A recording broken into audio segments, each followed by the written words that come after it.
Hello বন্ধুরা, সবাইকে জানাই শুভ রথযাত্রা। আমরা দুজন হঠাৎ প্ল্যান করলাম এবং বেরিয়ে পড়লাম বারাসাতের রথের মেলা ঘোরার জন্য। প্রথমেই আমরা জগন্নাথ দেবের দর্শন করে নিলাম এবং এখানে প্রসাদ বিতরণ করা হচ্ছিল, তো সেখান থেকে আমরা প্রসাদ নিয়ে নিচ্ছিলাম। প্রথমে ঢুকেই আমরা কিছু রাইডস দেখতে পেলাম, যেমন নাগরদোলনা, ব্রেক ডান্স, মিকি মাউস ইত্যাদি। মেলা এসেছি বলে কথা, চারিদিকে দোকান দেখার পর আমি বাবা লোভ সামলাতে পারলাম না।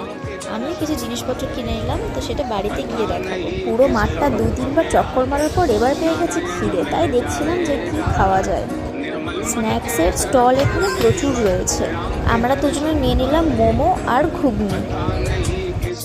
রথের মেলায় এসে জিলিপি না খেলে হয়, তাই গরম গরম জিলিপি নিয়ে বাড়ির দিকে এখন আমরা যাচ্ছি। ভিডিওটি কেমন লেগেছে সেটা অবশ্যই কমেন্টে জানাবে এবং চ্যানেলটিকে সাবস্ক্রাইব করে আমাদের পাশে থাকবে।